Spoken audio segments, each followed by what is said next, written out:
You hear that water running? Yeah. This is my overflow water. Oh. That water is coming from the pond that's creek fed. Okay. So this is about the 10th of the flow of the water that's going through that pond. But in the winter I was wondering, well, how do you keep, how does nature keep water You just keep it unfrozen? running. Keeps Just moving. keep it running. So we built that for the winter. But it also works great in the summer because it's always cool and it's always clean. Yeah.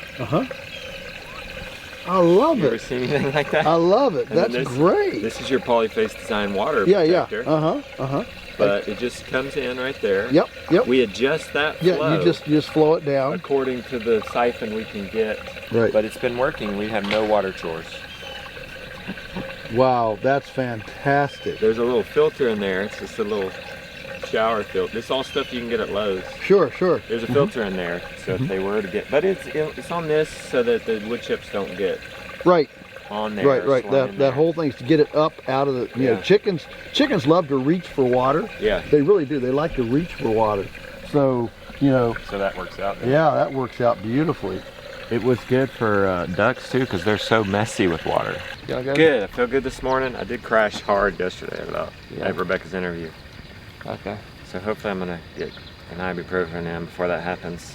We had 2-day-old sea monsters, Cornish cross, and we came out. My son Josiah came out here, opened the door. All 100 are dead, and there's a rat nibbling on them. So. And he didn't get the rat. No. The rat was there. Right.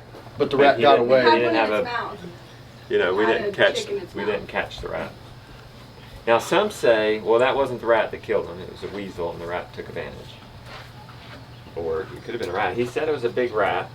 We've shown him pictures of a weasel. It wasn't a weasel, but we realized it could have came after. But I just wanted to get your insight on that as far as. It was a rat. Okay. A rat will kill 100 chicks. Been there, done that. More than once. Okay. More than how once. did you stop it? I bet you didn't kill a rat. You did environmental manipulation. The worst that we ever had, I couldn't catch him. Okay. And I brought a cot out. Work. I brought a cot out and slept with the chicks with a baseball bat for a week until they went out in the field. And you never caught him even in that? Never caught him even in that. He just knew you were there. He knew I was there, and he knew I was gunning for him. Okay.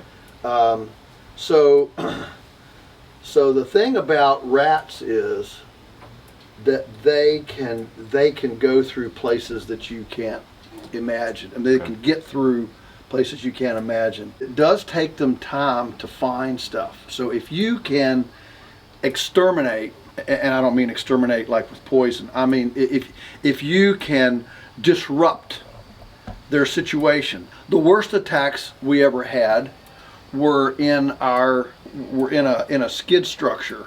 Yeah. I built it on 4 poles, and it was 12 by 20. It was pretty good size because we were doing several hundred chicks. And it was built so we could move it. It was on four pole skids, but I didn't move. Yeah. And so that gave this space underneath for the rats to go and dig and build holes.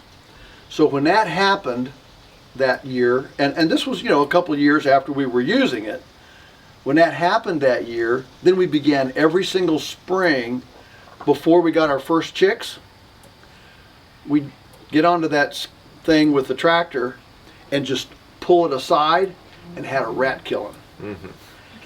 And I mean those, with scoop shovels. Yeah. People don't realize in the daytime running like through, rats are really ungainly. I mean you can chase them down, and of course you can imagine Daniel, and I mean this is great fun. In the daytime you can actually catch them. They're really ungainly. At night, when they're running up the door jamb or whatever, I mean they're frightening. They scare it's like, first you say it and then you do it. And I mean they scare the pookie out of you. But in the daytime they're really they're pretty easy to catch. Right. And so anyway, so the point was that we then every spring before the chicks came, we'd pull that thing aside, make sure everything was clean, pull it right back over where it was, never had any more trouble. Yeah. And so the point is to disrupt them. So in this situation, a brooder somewhere else. Yeah. But your brooder is in one place at Okay. Polyface. All right. Yeah. So when we finally, got enough money together to build our real brooder, Yeah. that's why we built it concrete floor, Okay. concrete lip up this high, Okay. so it is impregnable. If a rat goes through, can't get in. if a rat goes through 6 inches of concrete, I'm probably going to move out. So it's essentially a pie pan, okay. and in fact, we didn't even make it for a front end loader access. Obviously, you can't run a front end, you can't run a tractor over a 24-inch piece of concrete. And people say, well, man, you mean you got to shovel this out? Yes, because if you make it front end loader accessible, there's going to be a door, there's going to be a place that a rat can get in. And so now there's another solution. This is the other solution we came up with. We took a hay wagon and put a brooder up on a hay wagon. See, rats, they know where they're vulnerable. Okay. And so if you place a brooder up here like on a hay wagon, Mm-hmm. they don't, and you keep it mowed and trimmed, neat around it. Think about where can they get there. See, here you've got all sorts of hiding, all sorts of places he can go to get there. But if you set this same thing out on a platform out here, I mean, it doesn't have to be very far. Just here where the greenhouse is, right there where that Kawasaki's parked. All right, but just get it up off the ground where that rat has to go across some gravels and some grass, and then go up an exposed chassis, to try to get there. Then the cats pick him off. They and the cats are good. Cats are good. Cats are good. We have cats. I mean, cats are our vermin control. Yeah. But the point is, you've got to get a rat out in the open, out where he's vulnerable, so that the cat can get him. Yeah. You can't let that rat just be able to live. No, I like that. In this. Are you here, Rebecca? Yeah, I'm here. Sounds like I need to build a brooder shawl. Yeah, a brooder shawl. Yeah. The homestead. Yeah. Level. Yeah. Let's pick up the brooder and move it. Yeah. So we ended up making our what are they? 8 by 10s. Yeah. Something like that. 8 by 10s. We could put 2 of them on a 20-foot hay wagon, and they're big enough to brood 300 chicks apiece. Yeah. That's 600 times 8 batches in a season is 4,800 chicks that we could brood on top of a hay wagon. And we did that for many, many, many years until we finally went to the mobile home chassis, the more sophisticated ones. But the chassis, getting it, you can either concrete, and make it impregnable, or you can elevate it. Those are the 2 takeaways here. You either elevate it, or you can go concrete. Okay. If you build a mobile structure like that, you could take your bedding to where you ended up. Oh, absolutely, wanting it, too. absolutely. You're not shoveling it out No. and putting in something. No. It's already in the something, and you just roll That's it out right. You there just to roll it exactly. there's You pull some it right to where your advantages to garden that. is, or your compost pile, or whatever, and just shovel it right out. So we got ducks coming in just a few weeks, little ducklings. We've put a break on replacing the chicks till we get this under control. So, what about a guard goose? I mean, you laid out with them one night. What about putting a guard goose in with everybody? Interesting concept. I don't know. I don't know what a guard goose would do. My sense is that a guard goose would not attack a rat. My sense is the guard goose would just sit and watch. Okay. But I don't know. So we need to. That's an interest. That would be an interesting experiment to see if a guard goose, it's a. I wouldn't put all your chicks in one spot if you tried it. Not if there's you try 10 or so. Yeah. But I can tell you, this rat here, he's going to be really hard to catch because he can go anywhere. There's too much. Any of these 3 walls. Yeah, he can get. Could we fortify this with just like poultry wire going down along Hardware cloth. The hardware cloth. Hardware cloth. Yeah, down quarter the inch bottom. hardware cloth. Yes. And you would say it needed to go all the way across the bottom too. Yeah. When you get that all the way shades across. on it. Yep. It's like, yeah. Yep, because they. Yeah. Because I have a fortress Is it- in my head already. Of what Yeah. it's I supposed think she's going Fortress, and I'm going Brooder Shaw. Yeah, well, We'll see. We'll have to work yeah, that well, out. you'll work that out. But I mean, yeah, if you rebuild this, what you would do is literally, you have to put your quarter inch hardware cloth on the edges, the floor, the sides. But you still have. I mean, I'm looking at this door here. You see this gnaw right here? I am sure. I think that's from a rat. I don't know if it's from a rat, but see, but look, I can Is that stick my gnaw thumb. new? I can stick my thumb clear through there. Yeah, See okay. that? I want to see it. And if I can put my thumb through it, a rat can get in there. Okay. I mean, you just. Where's their gnaw? We'll show you. So see that gnaw? Right there. I don't know. So this was a horse barn, so it could have been a Well, it horse. could have been a horse, Yeah. but the point I is, don't remember I can that. stick my thumb. Yeah. When you close the door, I can. Well, let me tell you, a rat can go. If you can put your thumb through it, a rat can go through it. Okay. Well, there's rat holes too. We found a rat hole. Does this have a concrete floor? It does No. not. Does not. Yeah, I mean, look at that. Yeah. I mean, look. I mean, there's. Well, I'm not Yeah. opposed to concrete. This is a. It has been nice to have it in one place. You know, you got like all your Yeah, yeah, electricity yeah. here. Your water could be this. Well, that was my Could question. be Is fed in here. what do you do with Well- brooding them in the brooder that's up high when it's a little bit chilly? You know, or is that We have Just the a hover in there. okay? I mean, And that yeah, works. we got You a. don't use heat lamps. You use the hovers. We use the propane. Okay. Uh, So we would just run electricity. Yeah, we yeah, would- you can just run a cord out. Yeah. Well, I mean, we that's could what put we it used to. anywhere. That's what we used to do. In the yards, I would think. Yeah. Yeah, I mean, put it in our front for yard. years, we ran our little 8x10 Yeah, brooders kinda like that. in the yard, actually Yeah. right outside the back door. Yeah. But in 2 years, rats would find it and move in.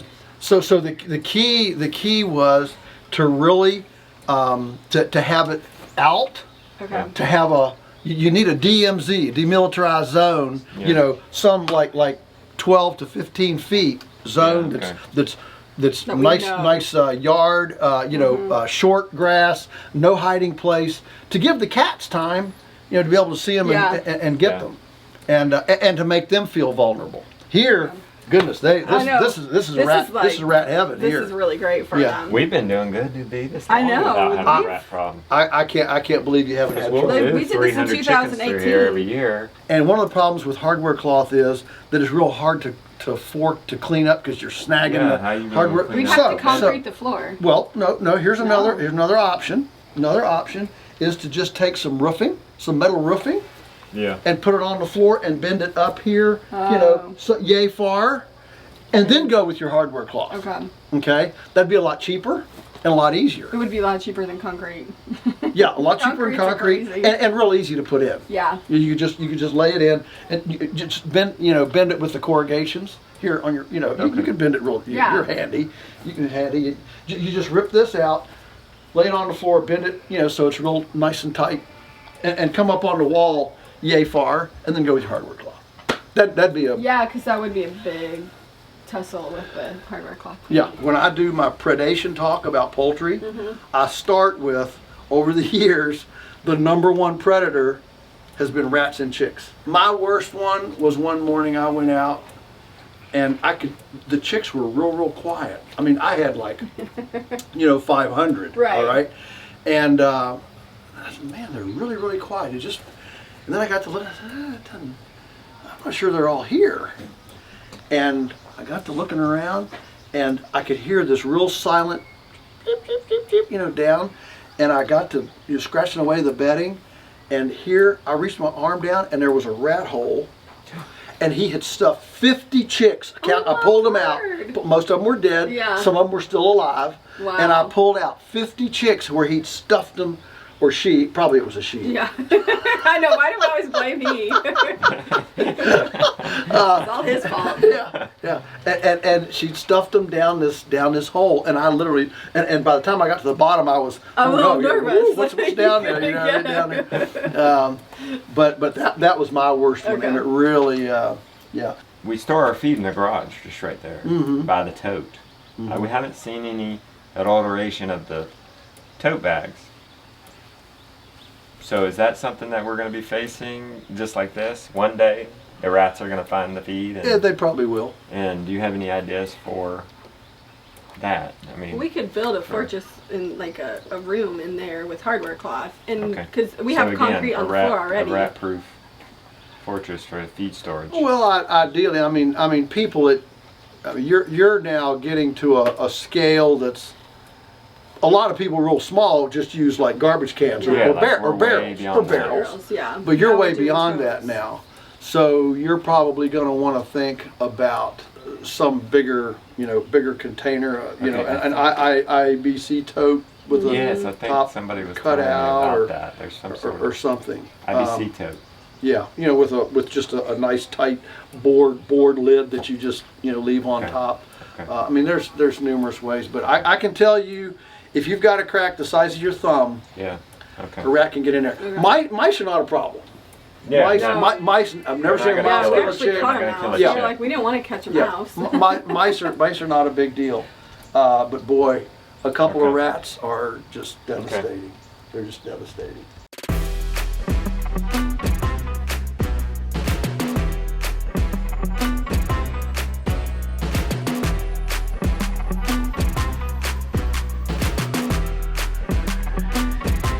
That was a good session this morning. I'm feeling strong. I need to force myself to rest and get some water. Why am I walking backwards? Hey, stop talking to the camera walking backwards. You can't do that. You're crippled. Oh! I'm gonna put my feet up a little bit. You're crippled walking backwards. You want to race? I don't have a lot of swelling. Oh, just a little bit. Swelling's going down my right foot. This is the thing. This is the thing that we're concerned about. The last couple of days, at 3 or 4 o'clock, crash and just throbbing pain in my hands. So what are we gonna do? 3 p.m. and we have a shoot tonight. We're going to surrounding supper. In advance. She's gonna suck it to me. I can count on one hand how many ibuprofens I've taken in my life.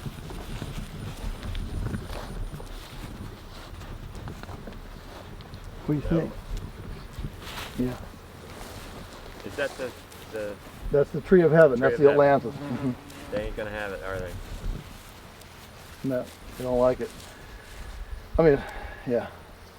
Now, would they eat it if they're hungry? Possibly. They're not hungry. But if they liked it, they would eat it just because it's there. So we put sliding doors on it. And should have done like one team. Wow, isn't this something? And every month we show our show in here. So we have a party every month. We've already had a wedding here. You had a wedding? Somebody came and did their wedding celebration here. It's kind of becoming an extension of our house. Yeah. Isn't The this space that we just kind of ignored is supposed to like all the time used. Yeah, you beefed it up with some other poles. And I just took a afternoon bath. I interviewed Joel. We're about to go on a drive interview just to mix things up. I feel so good. Now I did take a ibuprofen this afternoon, but we're trying to stage this off so that I can function throughout the afternoon and evening. So far so good. They're queuing up the car for us. We're about to go on a drive and have a life talk.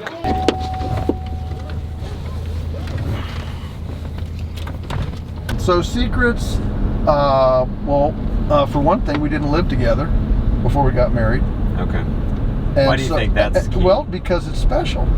Okay. It indicates a respect and a specialness. Should I say a reverence? Yeah. A reverence for the station. This is like an interrogation. Yeah, this looks like one of those. Now Joe, setups. tell the truth. Yeah. Because a lot of homesteaders are coming into this new. Like this is new to people. People are just starting out, and one of the biggest concerns we all have are, so we've seen you're to keep the children involved, but then stay involved. But how do we, as homesteaders, get our children involved in this oftentimes new lifestyle for parents and children? Yeah, so there are a lot of things that you can do to make it to incentivize it. So first, let's talk about just making the lifestyle enjoyable. A good, Ben? Yeah, that's good. Oh, are we done with the interrogation? We're done. Interrogation's over. These are our friends, Ben and Meg Holler. Ben, Hi, here from, nice to meet you. Yeah, I'm Joel. Nice to meet you. They moved here from California. Is that not cool? That is so cool. 11-acre lake. Wow! Look at this. Look, you dropped the pencil. Look at that. Right? Oh, is that not cool?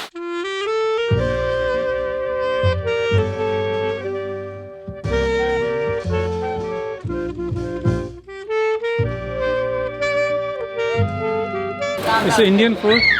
Some more It's called creamy chicken, white creamy chicken. And one is like just a dry chicken, dal, lentil soup, and rice, and raita.